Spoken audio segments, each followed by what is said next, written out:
tudo bem com vocês? Então, para quem não me conhece, eu sou a professora Sandy Moreira, sou cirurgiã dentista, estou ministrando aula para vocês da disciplina de promoção à biossegurança. E hoje a nossa aula está destinada aí à revisão da PV1, tá? Da prova de verificação 1 de promoção à biossegurança, pessoal. Então vamos tirar aí algumas dúvidas e falar um pouquinho mais sobre o conteúdo que vai aí cair na prova. Então, o tema da aula é Introdução à Biossegurança, né? Vamos falar ali sobre o tópico 1, que fala do histórico da biossegurança.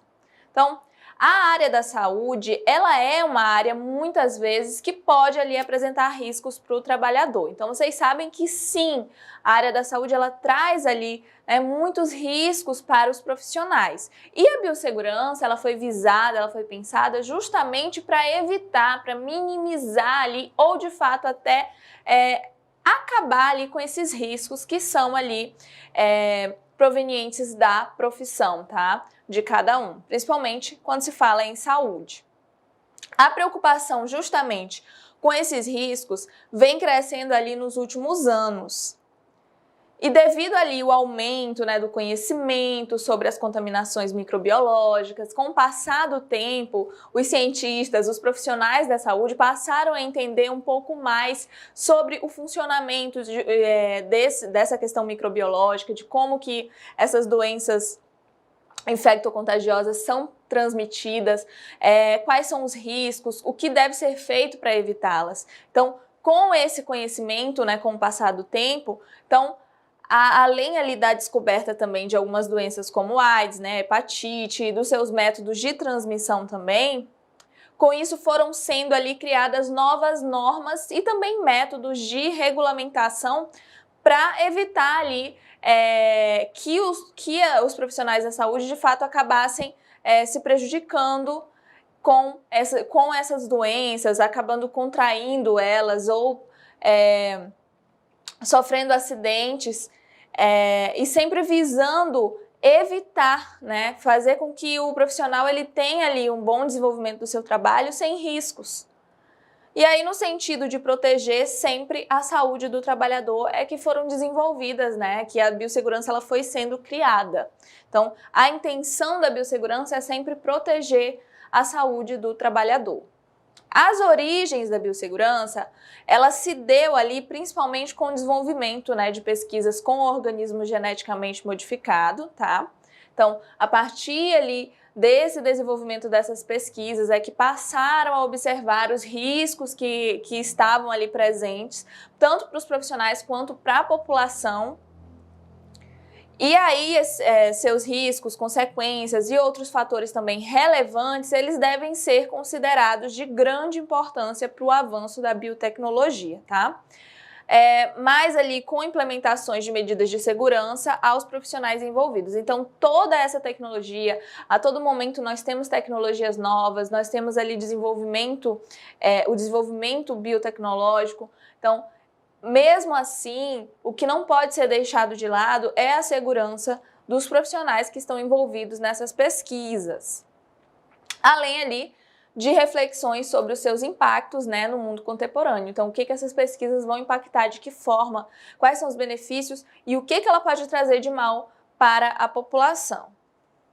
Então, essas medidas elas puderam ser ali transpostas por diversas sub-áreas da saúde, tá? A lógica da construção do conceito de biossegurança, ele teve ali seu início, isso é muito importante, na década de 1970, tá? Na reunião de Asilomar, na Califórnia. Então, o início ali, a origem da biossegurança começou ali com essa reunião de Asilomar, na Califórnia, na década de 1970, tá? A comunidade científica ela iniciava ali a discussão sobre os impactos da engenharia genética na sociedade e tornou-se ali, o que trouxe essa conferência de Asilomar, Ela tornou-se um marco histórico na área da saúde e ali com suas diretrizes, as suas diretrizes, na verdade, elas servem como referência para a prevenção ali dos riscos biológicos até hoje. Então, a partir dessa conferência, dessa reunião ali de Asilomar, até hoje nós trazemos ali referência dessas diretrizes, tá? Algumas medidas chamam a atenção justamente pela sua simplicidade, tá? E em sua aplicação e pela obviedade. Então, o que acontece? Hoje, algumas medidas que foram implantadas na época chamam a atenção por ser simples, né? Como, por exemplo, não comer ali no ambiente laboratorial, questão de controle, né? De quem entra e quem sai, quem pode acessar ali o laboratório. Então, coisas pequenas que talvez sejam óbvias hoje, que na época não eram óbvias, né? Foi um marco na história. Por quê? Porque eles não tinham consciência de muitas doenças, da forma de transmissão delas, dos malefícios que esses atos poderiam causar ali para os profissionais e também para a sociedade. Mas que não eram ali na época, né? Eles não eram utilizados justamente por falta de experiência dos profissionais, bem como por ignorância justamente quanto aos riscos a quais eles estavam ali sujeitos. Ou ali até mesmo pela ausência, né, de protocolos de procedimentos. Então, vamos falar um pouquinho, pessoal, ali sobre o tema da aula Introdução à Biossegurança, o tópico 1.2, tá? Que fala um pouquinho do conceito da biossegurança. A biossegurança, ela pode ser ali entendida como uma série de ações, né, e procedimentos, técnicas e metodologias e dispositivos com o objetivo sempre de prevenir, minimizar ou eliminar os riscos que envolvem ali as atividades de pesquisa na produção e no ensino, no desenvolvimento tecnológico, na prestação de serviços, bem também ali como a qualidade, né, dos trabalhos que são desenvolvidos. Então, quando se fala em biossegurança, se pensa minimizar, prevenir ou até mesmo eliminar os riscos que estão ali, né, que são inerentes da profissão, tá, de cada profissão. Ali, quando você pensa, né, um estado de biossegurança, ele pode ser definido como, né? Então, ele é definido como harmonia entre o homem, os processos de trabalho, a instituição e a sociedade na área da saúde. Então, é uma harmonia. Sempre que se pensa em segurança, você tem que pensar em organização, em planejamento de trabalho. Por quê? Porque a biossegurança, ela trabalha isso. Você organizar, você prever os riscos, você identificar onde estão os riscos do seu trabalho, aonde é que pode acontecer algo ali que deve ser evitado. Então, você identificando isso, você vai conseguir organizar e vai conseguir evitar esses riscos ou até mesmo eliminá-los. Na área da biossegurança, devido ali à transmissão microbiológica, qualquer acidente tem um caráter grave, tá? Então, qualquer acidente, por mínimo que seja, é considerado um acidente grave. Por quê? Porque tem a questão da transmissão microbiológica.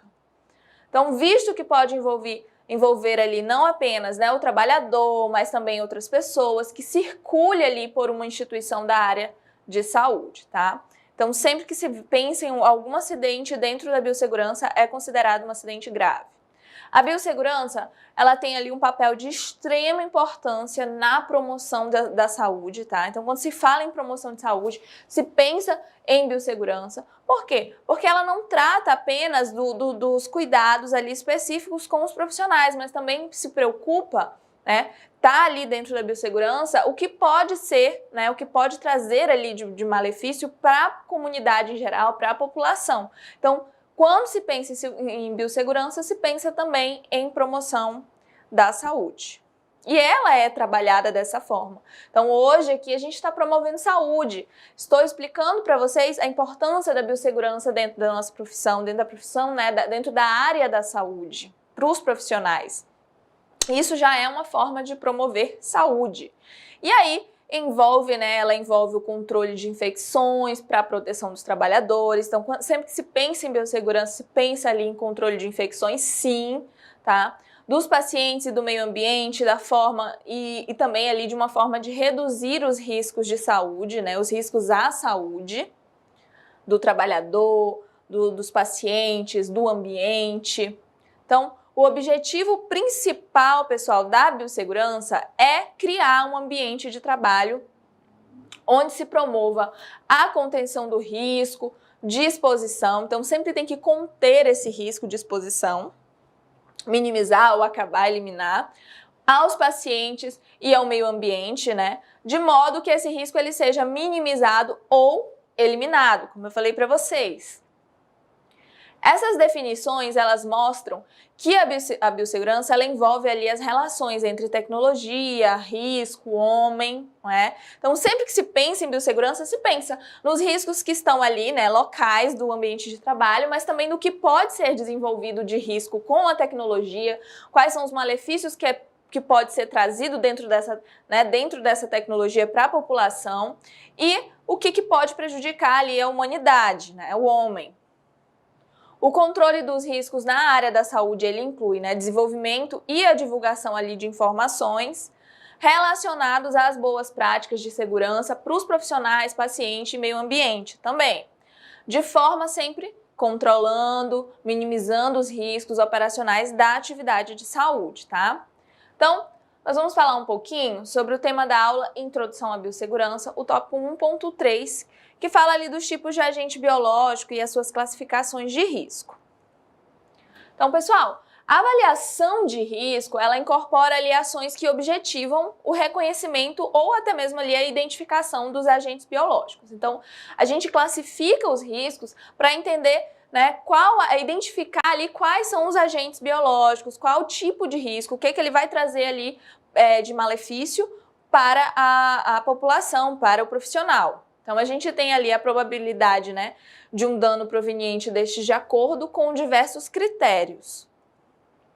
Estes critérios, eles dizem respeito não só ao agente biológico manipulado, mas também ali ao tipo de ensaio, né, realizado e ao próprio trabalhador. Então, os agentes biológicos que afetam o homem, os animais e as plantas, eles são distribuídos em classes de risco, tá? De acordo com a Comissão de Biossegurança em Saúde do Ministério da Saúde, os tipos de agente biológico, eles são dispostos ali em 5 classes de risco, tá, pessoal? Então, a gente tem 5 tipos de classe de risco. Então, tem a classe tipo 1, que é de baixo risco individual para a coletividade, tá? Ela inclui ali agentes biológicos conhecidos por não causarem ali doenças em pessoas ou animais adultos sadios, tá? Então, é a classe tipo 1, a classe de risco 1. Nós temos a classe de risco 2, que é considerado moderado risco individual e limitado risco para a comunidade, que inclui ali os agentes biológicos que provocam infecções no homem ou nos animais, mas que tem um potencial ali de propagação, de disseminação, na verdade, bem limitado. E também com medidas terapêuticas e profiláticas bem eficazes. Então, consegue se tratar bem fácil essas infecções aí. Nós temos ali a classe de risco 3, que é alto risco individual e moderado risco para a comunidade, tá? Que inclui agentes biológicos que possuem ali a capacidade de transmissão por via respiratória, tá? E transmissão, ou ali uma transmissão desconhecida. E elas causam patologias humanas ou em animais potencialmente letais, que podem ali matar, tá? Mas que existe ali um tratamento ou medidas de prevenção. E elas representam risco para a comunidade, para o meio ambiente limitado, né? E pode ali se propagar de pessoa a pessoa, tá? Então, a gente tem exemplos, né? Bacilos antraces, vírus da imunodeficiência humana, do HIV. Então, ela pode ali na verdade, ela pode sim se propagar de pessoa a pessoa, tá? E nós temos ali a classe de risco 4, que é ali o alto risco individual e também de alto risco para a comunidade. E inclui os agentes biológicos com grande poder, né, de transmissibilidade por via respiratória ou transmissão desconhecida. E até o momento não há ali nenhuma medida profilática ou terapêutica que é eficaz contra essas infecções, tá? Causam doenças de alta gravidade em humanos e animais e também com alta capacidade de disseminação na comunidade e no meio ambiente. Esta classe, ela inclui principalmente o vírus, tá? Então, a gente tem uns exemplos aí, o vírus do Ebola, o vírus da Lassa, tá? E tem a classe de risco especial, que inclui ali agentes biológicos de doença animal não existente no país e que, embora não atinja ali diferentes humanos, podem gerar ali graves perdas econômicas ou até na produção de alimentos. Então, a gente tem um exemplo, a Chantila fúlica, né, que é a gente tem o caramujo gigante africano que foi trazido ali para o Brasil para produção e comercialização de escargot, que pode ali, né, prejudicar de alguma forma. Então, vamos falar sobre o tema da aula, né, de introdução à biossegurança, o tópico 2, que vamos falar um pouquinho sobre a lei da biossegurança. Então, a primeira lei nacional de biossegurança, pessoal, é a lei número 8.974 e ela foi aprovada e publicada no Brasil em 5 de janeiro de 1995. Ela estabelecia ali as normas de segurança e mecanismos também de fiscalização para o uso e de técnica de engenharia genética. Era a lei ali que controlava um pouco essa questão do que estava sendo produzido e do que poderia ali prejudicar a população, né? Para transporte, liberação e descarte ali do meio ambiente de organismos geneticamente modificados. Era o que controlava. Mas ali, após a Conferência das Nações Unidas sobre o meio ambiente, desenvolvimento, tá? Ou Cúpula da Terra, o que aconteceu? O país ele precisou se adaptar decorrente ali o firmamento de diversos acordos internacionais para o desenvolvimento sustentável. Então, foi assinado ali o Protocolo de Cartagena, tá, sobre a biossegurança, com a finalidade sempre de regular os critérios de proteção do campo, de transferência, manipulação e uso seguro também de organismos vivos modificados, resultantes ali de uma biotecnologia moderna. Então, de acordo com o que vai se desenvolvendo a tecnologia, a biotecnologia, o país precisou se adaptar, né? Então, o Protocolo de Cartagena ele veio para isso. E para adequar-se ali as medidas e cumprir os procedimentos indicados, foi necessária ali uma atualização, né? Teve que atualizar a lei da biossegurança. E a antiga lei de biossegurança, ela foi revogada e substituída ali pela lei 11.105 de 24 de março de 2005, tá? Lei 11.105, 24 de março de 2005. E esta lei, pessoal, ela estabelece ali normas de segurança e mecanismos de fiscalização sobre a construção, né? Então, ela veio ali para mudar realmente, para trazer mudanças e para adequar o nosso país de uma forma ali internacional, né? Com as necessidades. Então, tema da nossa aula, né? Vou falar um pouquinho para vocês sobre o ambiente laboratorial e seus riscos, o tópico 1.1, que fala das características gerais das bactérias, vírus e fungos. Então, vou falar para vocês sobre a bactéria, tá? Que podem ser ali consideradas um dos seres mais antigos de todos os tempos, estando presentes ali em quase todos os lugares do planeta, seja o ar, na água, no solo e ali até dentro de nós mesmos. Então existem, aí vocês sabem, né, que existem bactérias, fungos, vírus, são várias situações em que o trabalhador da área da saúde ele fica exposto e que precisa ter ali os cuidados devidos e entender ali que olha como é que, né, a bactéria ela pode ser considerada ali um dos seres mais antigos de todos os tempos, tá? E ela está presente em todos os lugares, gente, independente. E aí se você pensar, né, estão presentes ali mesmo com higiene na nossa casa, que é um lugar que não é tão acessado, que não tem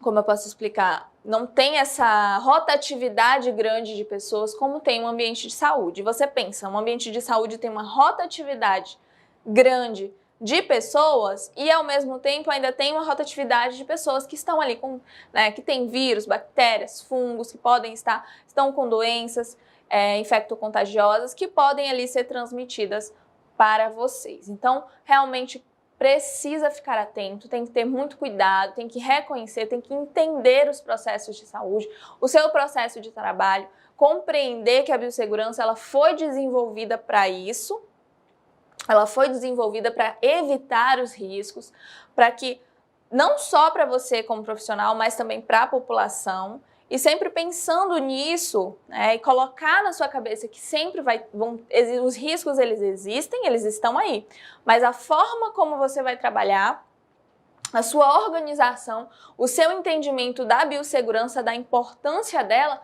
é que vai fazer a diferença ali no seu dia a dia de trabalho. Então, pessoal, eu espero aí que vocês tenham compreendido o máximo possível do conteúdo, tá? Da nossa aula, da nossa revisão. Espero que todos vocês se deem muito bem aí na prova. Acredito que todos vão tirar ali a nota máxima. Então, hoje eu vou ficando por aqui. Um beijão para vocês e tchau, tchau!